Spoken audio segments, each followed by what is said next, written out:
Bonjour. Mardi 11 mars s'annonce comme une journée où les astres joueront une partition aussi éclatante qu'imprévisible. La lune en lion formera un sextile somptueux avec Jupiter en gémeaux, nous ouvrant grand les portes vers la félicité. Harmonie familiale, joyeuse amitié, affaires prospères, nos rêves devraient nous emporter dans un tourbillon de projets. Mais ne perdez pas le nord, car la lune croisera aussi le fer avec Uranus en taureau dans un carré électrique. Cela peut rendre notre humeur imprévisible avec des excentricités, entêtements et autres, qui risquent de nous jouer des tours si nous ne maîtrisons pas notre obstination. Pas de décision impulsive durant ce carré, qui est heureusement fugitif quelques heures tout au plus. Respirez et préparez-vous plutôt à accueillir une autre merveille.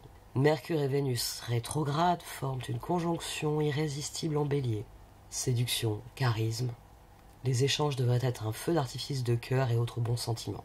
Peut-être est-ce l'heure de rallumer une flamme passée ou de dévoiler une vérité. Voici donc le tirage sur le mardi 11 mars, où a lieu une conjonction Mercure-Vénus. Mercure s'apprête à devenir rétrograde, il sera rétrograde à partir de samedi. Vénus est déjà rétrograde, ils vont danser en bélier tous les deux. Et on démarre avec un page de bâton et tempérance. Donc c'est une journée que nous allons accueillir sereinement. Même si la Lune est carrée à Uranus. Carré à Uranus, les surprises nous sembleront mauvaises en fait. C'est dès qu'il y aura quelque chose d'inattendu et d'un peu surprenant, avec un carré, on ne sera pas ravi de ce que nous apporte Uranus. Mais en taureau, c'est toujours constructif, et puis en plus on a un sextile avec Jupiter, donc on a une disposition d'esprit, on est ouvert en fait à de nouvelles possibilités. C'est intéressant le sextile avec Jupiter et carré Uranus, parce que le sextile avec Jupiter nous propose des choses, sans doute à visée d'expansion, hein, c'est Jupiter, en Gémeaux en plus il a plein d'idées. Et le carré avec Uranus nous dit que bon, si ça bouscule un peu trop notre zone de confort, nos habitudes, ça va pas forcément nous plaire. Mais bon, ce qui domine, c'est la conjonction Mercure-Vénus, et c'est sans doute ce qu'on a dans ce page de bâton tempérance. Et ce qui est intéressant surtout, c'est la roue. La roue. Alors, ça fait plusieurs jours que je suis assez fébrile quand je fais les tirages, parce que déjà, il y a de très bonnes énergies, mais surtout, la pleine lune en Vierge approche. Je vais en parler maintenant. Ouais. Tiens, il y a le 3 de Pentacle en dessous de la roue. Je vais arrêter les tirages quotidiens. Je vais arrêter les tirages quotidiens parce que même si ça me plaît comme format, j'ai toujours apprécié le format, les vues ne cessent de décroître, alors que bon, il aurait été mieux qu'elles augmentent ou qu'au moins elles stagnent à un niveau à peu près intéressant. Et surtout, l'algorithme n'a vraiment pas suggéré un peu plus, mais parce que c'était surtout pour nourrir l'algorithme que je me suis dit, vas-y, retente l'aventure, puisque de toute façon, c'est une aventure qui te plaît. J'aime bien faire les tirages quotidiens, ça me donne un rythme au quotidien, ça me prend beaucoup de temps, c'est la seule chose qui m'embête, parce que c'est vrai qu'entre l'enregistrement, le montage, etc., je vais facilement y passer 2 heures, parce qu'il y a toujours des petites tâches à droite à gauche à faire, la mise en place, même si mes travaux ont un peu avancé, on va dire qu'il y a encore pas mal de mise en place à faire quand je dois enregistrer. Les aléas de la vie quotidienne aussi, qui font que des fois je ne peux pas enregistrer aux heures qui m'arrangent parce qu'il y a vraiment trop de bruit dans la maison ou dans le quartier. Donc oui, il y a beaucoup de contraintes pour quelque chose qui presque j'ai l'impression que ça dessert la chaîne en fait. Parce que c'est vrai que j'avais l'impression que ça allait aider les autres projets, mais non, c'est pas le cas. Par contre, alors l'astrologie, je vais essayer encore un peu, mais ce sera un peu différent. Je vais proposer des choses plus complètes, et je vais proposer des shorts, et je vais retourner un peu en diffuser sur TikTok. J'avais un peu abandonné TikTok parce que c'est fastidieux à mettre en ligne, et que j'ai pas l'énergie. Là, ça fait plusieurs jours, je veux répondre aux commentaires. Je les vois passer, et j'ai pas l'énergie. Donc je vais me concentrer sur d'autres projets, je vais sans doute diversifier la chaîne, parce que ça fait un moment que je veux le faire, ça fait 2 ans que j'accumule des sujets que j'aimerais traiter et que je ne fais pas. D'ailleurs, s'il y a des sujets sur lesquels vous estimez que je suis pertinente quand je parle de quelque chose, mais que j'approfondis pas assez, parce que j'en parle comme ça en passant sur une vidéo, n'hésitez pas à me le dire. À me dire, ah ben, j'aimerais bien que tu creuses tel ou tel sujet. Parce que c'est vrai que souvent je parle de choses qui m'intéressent, qui me préoccupent, mais je vois pas toujours comment je pourrais explorer, on va dire, le sujet, apporter des outils, apporter des réponses, ou soulever des questions qui peuvent amener à un débat intéressant aussi. Parce que moi j'aime bien ça aussi. J'aime bien qu'on me dise, bah, tu sais, si tu réfléchissais aussi comme ça et comme ça, il y aurait peut-être d'autres choses possibles par rapport à ce que toi tu vois. Ça j'aime bien. Ouais, ben ça y est, je l'ai dit. Ça fait une semaine que je veux le dire, je l'ai dit. Donc voilà, ça va être l'une des dernières vidéos. Et... Et très franchement, oui. La chaîne là, elle est vraiment suspendue à un fil. Parce que j'avais dit qu'à la pleine lune en vierge, je ferais le point. Et le point, il est mitigé. Donc, je me donne encore quelques temps, mais bon, voilà. Il y avait une part de moi qui s'était dit, de toute façon, si ça fonctionne pas d'ici là, à la pleine lune en vierge, tu supprimes carrément la chaîne. Mais même ça, j'arrive pas à le faire. Je pense que je vais nettoyer un peu du contenu parce qu'il y a vraiment trop de choses. Quand on va sur ma chaîne, il y a un fouillis pas possible maintenant avec toutes les playlists, les vieilles playlists, etc. Donc je vais faire un peu de ménage aussi. Mais ouais, j'ai envie d'autre chose. Je regarde cet ermite là. Il est du côté négatif. Mais moi, je sais que mon rôle est de répondre aux questions des gens pour les guider. C'est ce que je fais. C'est pas toujours bien perçu, hein. J'ai beaucoup de gens qui m'en veulent parce qu'ils s'imaginent que je vais leur dire je te l'avais bien dit. J'ai appris à la dure qu'il ne faut pas dire ce genre de choses. Donc c'est quelque chose que je ne dis pas. Je sais aussi que des fois je devrais être un peu plus véhémente, mais j'y arrive pas, je suis trop gentille. J'ai tendance à dire réfléchis, réfléchis. Parce que je me dis que la personne va finir par se rendre compte que son propre intérêt, il est parfois dans des décisions assez radicales ou des changements assez profonds.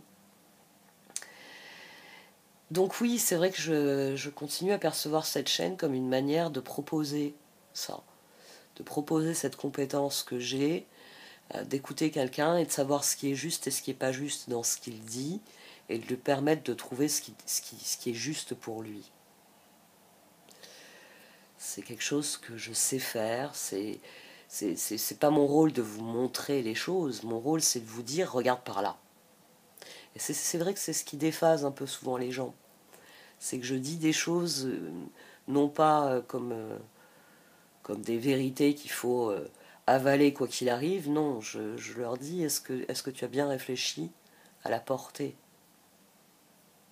de ce que tu penses, de ce que tu veux, de ce que tu es. Et, et oui, normalement l'ermite on le trouve tout seul. Ouais, je vais peut-être faire aussi des vidéos là-dessus, parce que c'est vrai que c'est des sujets qui me passionnent. C'est vrai que tout ce qui est développement personnel un peu pointu, bon, il y a l'human design, mais alors ça j'ai abandonné parce que ça demande de faire des vidéos fleuves. Euh, Même moi qui connais le sujet, je m'emmerde devant certaines vidéos d'human design parce que soit c'est putaclic, donc déjà je zappe assez vite, soit c'est trop complexe et il faut vraiment avoir envie d'imprimer sa carte, d'imprimer les documents, d'étudier les données, puis de regarder la vidéo pour affiner sa compréhension. Il y a des méthodes plus simples. C'est vrai que là, le MBTI, ces derniers temps, j'en ai fait pas mal pour des jeunes autour de moi. Parce que bon, j'ai mes enfants, bon, 20, 18 et 15, forcément, ça tourne de mes ados et tous ceux qui les entourent vers l'avenir. Le MBTI est intéressant, même si je trouve qu'il y a déjà pas mal de contenu sur le sujet qui est plutôt intéressant, donc je me demande si je pourrais y apporter ma petite graine. Ça pourrait être intéressant si certains d'entre vous répondent. Il faudra que je vois un peu. Donc bref, revenons au tirage du jour. Oui, avec les conjonctions, vous allez sans doute faire beaucoup comme moi. Hein. Ça, c'est, en fait, je suis en train de parler de ce que vont provoquer les conjonctions. La conjonction Mercure-Vénus, elle oblige la tête et le cœur à s'interroger mutuellement. Comme c'est en bélier, c'est l'expression de soi, ce que l'on est. Moi, il se trouve que bélier, en plus, c'est le signe opposé à mon soleil, à mon Pluton et à mon Mercure, qui sont tous les trois conjoints en balance. Donc c'est vrai que c'est d'autant plus fort pour moi, cette conjonction Mercure-Vénus. Ça me demande comment je suis, qui je suis et comment les autres me voient, forcément. C'est ça aussi qui me fascine dans l'astrologie, c'est comment ça amène une grille de réflexion assez particulière sur ce qui me préoccupe du fait du flux de ma vie. Comment ça rejoint l'astrologie, ça c'est des choses que j'aime beaucoup, mais je sais que c'est difficile à développer sur des vidéos, à expliquer. Je sais que, par exemple, le fait que je sois aussi accro à l'astrologie me donne ce côté perché que certains d'entre vous pointent des fois. Oui, parce que j'ai...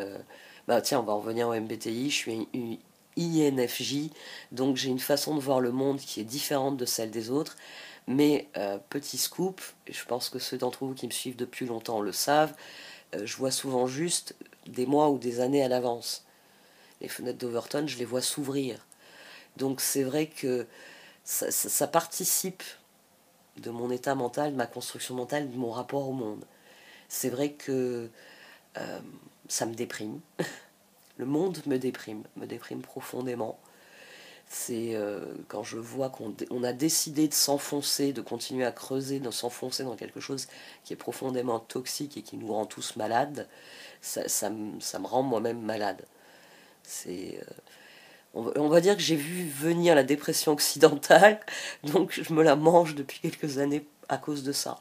Et c'est aussi pour ça que je voudrais donner aux gens la capacité à réfléchir différemment, à bien comprendre que les cartes, l'astrologie, c'est une grille de lecture, c'est une grille de réflexion.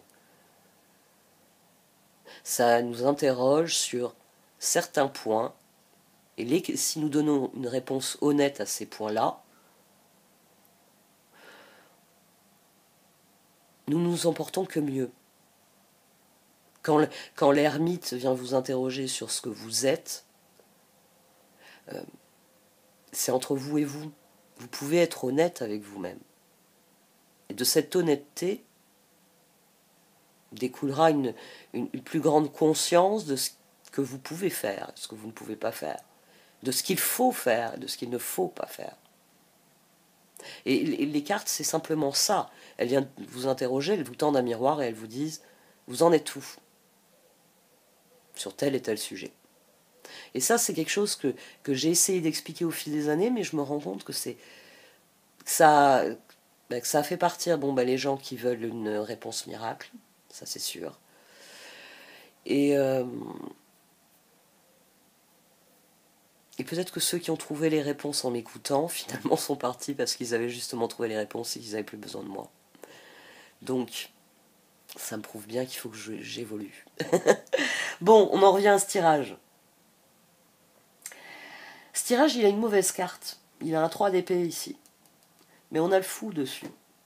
Donc, le matin, il y a cette énergie sereine, oui, sereine, qui nous donne envie d'y aller. Parce que là, le page de bâton, il est vraiment serein face à ce qu'il voit en face de lui. Et en fin de journée, 3 d'épée fou. C'est-à-dire que la roue tourne vraiment. C'est le focus du page de bâton et aussi l'action nécessaire au progrès, mais surtout ici, c'est ce qui permet la transformation. 3 d'épée et roue. À partir du moment où on regarde sereinement les choses, on voit ce qu'il faut faire changer, ce qu'il faut faire évoluer. Et action nécessaire au progrès, on a le 9 de pentacle et le chevalier de pentacle. Mobilisez vos forces. Ça rejoint ce que je disais jusqu'à présent. C'est la tête et le cœur sont souvent opposés alors qu'il faut qu'elles fonctionnent en synergie. C'est l'ermite. L'ermite, c'est le moment où on arrive à aligner ce que nous pensons avec ce que nous ressentons. Parce que si les deux sont différenciés, on est dans ce qu'on appelle la dissociation. Je ressens des choses, mais ce que je conçois n'est pas avec ce que je ressens. C'est très différent de page de bâton, tempérance. Ici, on est serein. On est conscient de certains de nos défauts. On est conscient de ce qui ne fonctionne pas chez nous, de ce qui ne fonctionne pas pour nous. C'est ça être serein. C'est être confiant des problèmes comme des solutions. C'est être conscient des faiblesses comme des forces. Et le 9 de Pentacle ici, ça représente toutes ces forces que le Chevalier de Pentacle immobilise en se disant avec ça je peux y arriver. Je peux créer le changement. Ici, dans le 9 de Pentacle et le Chevalier de Pentacle, il y a la motivation de quelqu'un qui a décidé d'être serein face à ce qu'il attend. Et c'est la meilleure des énergies, c'est la meilleure des expressions de l'énergie de conjonction Mercure-Vénus en Bélier.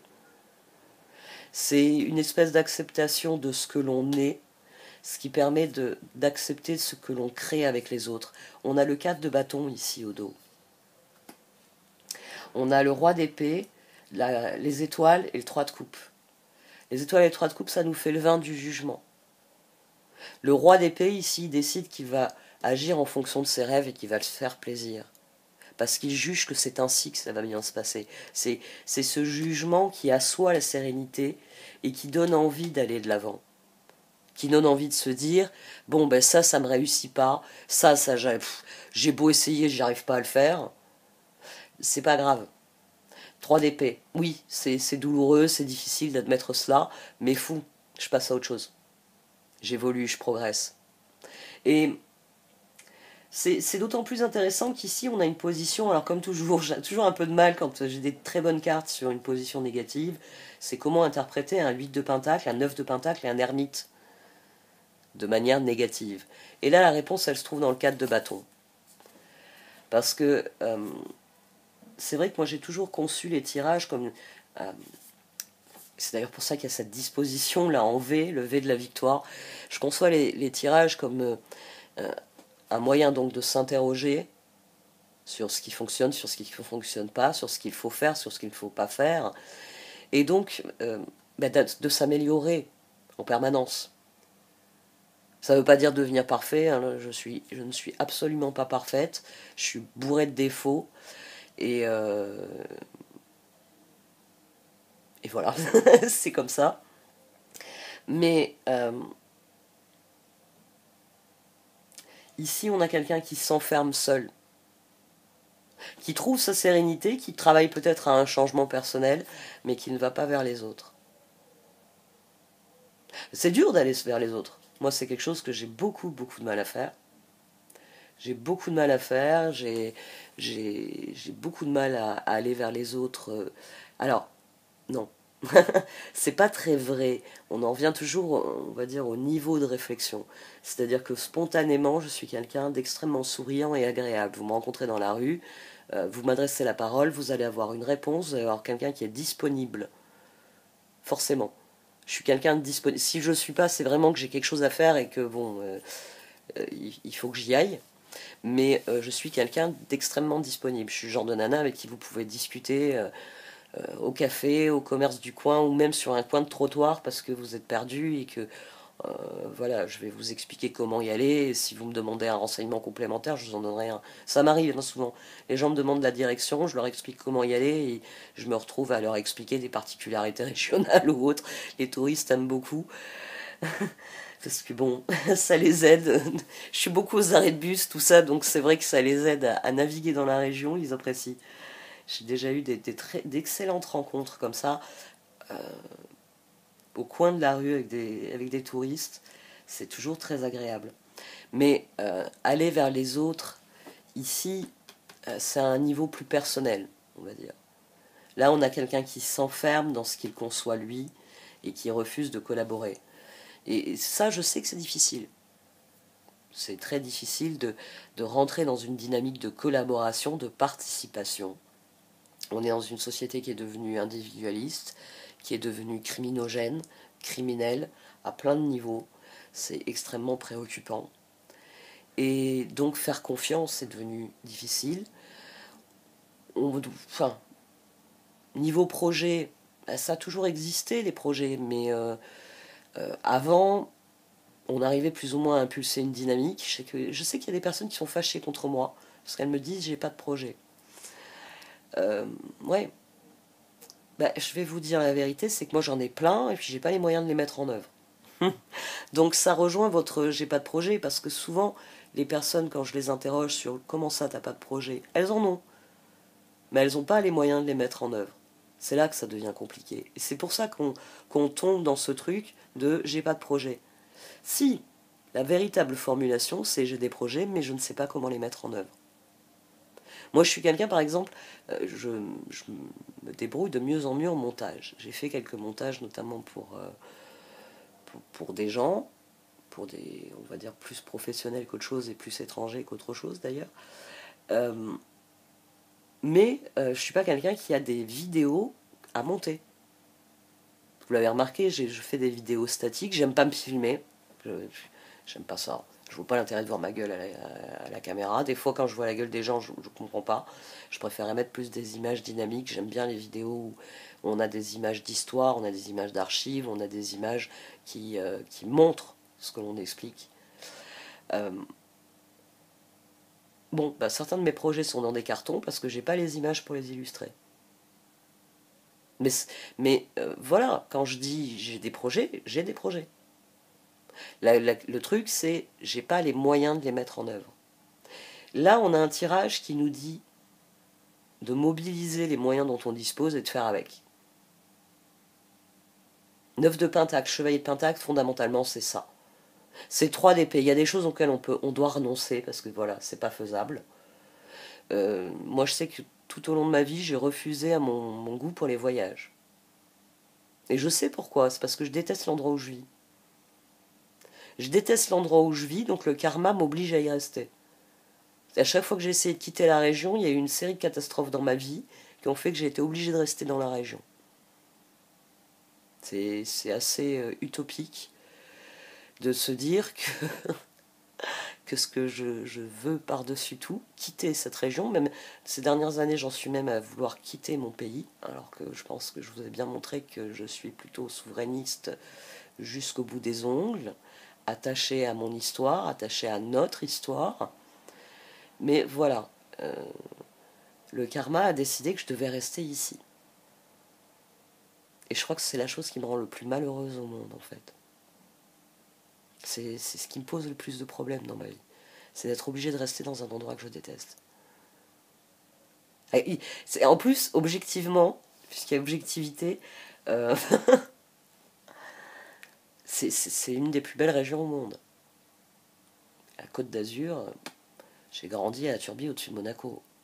J'étais à l'école à Nice, j'ai fait joujou dans l'arrière-pays cannois, niçois, mentonais, et du ski à Isola, Valberg, Oron. Fondamentalement, je ne devrais pas être à plaindre, mais je déteste cette région. Trop de gens, trop de mauvaises vibrations, trop de choses sales que j'aime pas, trop de corruption. Il y a plein de choses qui font que je déteste cette région. Mais voilà, aujourd'hui c'est le quart d'heure Marie. Ouais, peut-être parce que j'ai toujours du mal à dire les choses, à dire certaines choses. Je manque d'estime de moi, alors que bon, demain ce sera la qualité à avoir et c'est l'estime de soi. Je manque de confiance, alors que bon, je m'efforce jour après jour de garder confiance, de nourrir l'enfant en moi. Ce tirage, oui, il résonne pas mal avec moi. C'est peut-être pour ça que j'ai lâché ma bombe aujourd'hui. Parce que je voyais arriver la pleine lune, la semaine dernière, je me disais, dans une semaine, il va peut-être falloir leur dire que c'est la dernière vidéo. Et bon, ce week-end, les tirages m'ont complètement dynamisé. Pas assez pour faire l'astrologie. Là, j'ai baissé les bras. J'étais en plein montage, j'ai ras-le-bol. Ras-le-bol, parce que je travaille sur cette nouvelle version, j'aimerais quelque chose de dynamique, quotidien. C'est-à-dire que chaque jour, il y a un horoscope. Et j'espère un horoscope qui aide à réfléchir, à se dire, bon, aujourd'hui, ça va être une journée comme ci, comme ça, comment je l'aborde, comment je navigue dans ces choses-là, dans ces énergies-là. Et c'est vrai que, ouais, c'est samedi, j'ai dit stop. Stop, stop, stop. Arrête un peu, cette semaine, il n'y aura pas d'horoscope. C'est pour ça que je ne l'ai pas publié. J'ai même pas fait de post hier, parce que je n'ai pas eu le courage, en fait. Je me suis dit, c'est décevant, Marilyn. Mais voilà, ce tirage, il me redonne un peu le moral que j'ai perdu hier soir. Il me redonne l'envie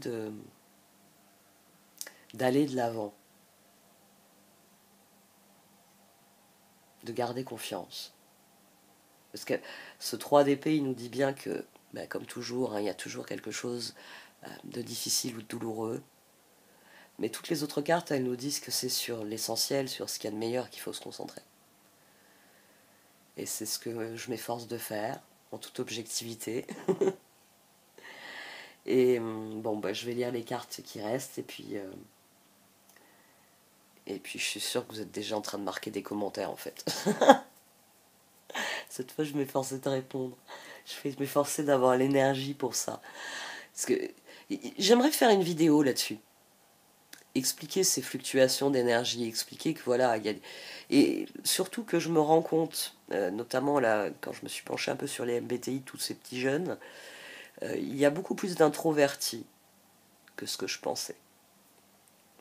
Il y a un phénomène d'inversion, mais ça, je pense que les psys sont là à prêcher pour leur paroisse. On n'arrive pas à centraliser les infos, mais ça devient de plus en plus clair. Nous avons de plus en plus de gens introvertis. Certains sont pas très loin de l'extraverti, hein, quand je regarde leur diagramme. Et c'est des personnalités, souvent d'ailleurs, c'est des enfants dont j'ai le souvenir pour certains d'enfants plus exubérants que ce qu'ils sont devenus adolescents.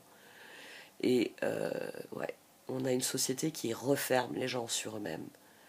Et j'ai l'impression que voilà, les introvertis sont en train de prendre le pouvoir. Le problème avec les introvertis, c'est que nous avons une énergie qui est fluctuante. Nous avons besoin d'être seuls, nous avons besoin de temps. Et le monde est conçu pour les extravertis. En fait, j'arrive aux mêmes conclusions qu'avec le human design ou l'astrologie. Ça aussi, ça me fascine. C'est-à-dire que quelle que soit la méthode, le MBTI, c'est quand même basé sur ça a des fondations psychologiques extrêmement fortes,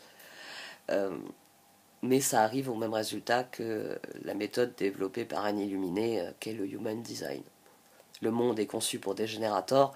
Le problème, c'est que moi, autour de moi, j'ai de plus en plus de projecteurs.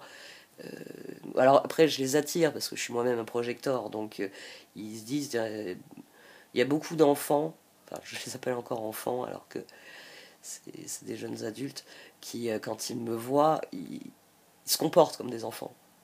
Marilyn, je fais bien ça. Ils viennent, ils m'expliquent leur truc. Marilyn, je le fais bien ou pas? Parce que voilà, ils savent que j'ai la capacité à lui dire ça c'est pas bien, ça c'est bien. Il y a des mômes, je leur ai tapé sur l'épaule, leurs parents n'ont jamais su, mais je les ai pris en flagrant délit de conneries. Et je leur ai dit. Je leur ai dit, t'as vraiment envie des conséquences de ce genre de conneries? Parfois ça a été ça, juste leur dire les conséquences de ce qu'ils étaient en train de faire. Du comportement, du mauvais comportement qu'ils étaient en train de faire. Certains n'avaient pas perçu à quel point leur comportement, leurs paroles, leurs gestes étaient déplacés. Parce que personne ne leur a dit. Il y a ça aussi. Je commence à me dire que je vais finir par faire des vidéos éducatives pour tous ces mômes qui ont pas reçu d'éducation. Parce que c'est préoccupant. C'est très très préoccupant le nombre de personnes qui n'ont pas d'éducation. Et qui manquent de tout. Et qui viennent, ils ont les mains pleines de trucs. Et ça se reflète dans leur vie. C'est-à-dire c'est le bordel sur leur bureau, c'est le bordel dans leur sac, c'est le bordel dans leurs idées, c'est le bordel dans leurs projets, etc. Bon, voilà, j'ai fait part de beaucoup de mes réflexions. N'hésitez pas à m'en faire part. Certains d'entre vous aiment bien m'envoyer des mails où ils me font part de leurs réflexions. Ça me fait toujours plaisir parce que ça m'aide à réfléchir. Il y a ça aussi. Je me dis que les vidéos, elles me desservent parce que je suis quelqu'un qui a besoin qu'on lui réponde. Mais voilà, faire des directs, je ne peux pas expliquer une idée et en même temps lire ce que les gens m'écrivent. Alors, ah tiens, j'avais eu une idée pendant un moment, je voulais la proposer d'abord aux abonnés. Et puis ça aussi, ça n'a pas pris comme j'aurais voulu que ça prenne quand j'avais lancé le projet des tarots.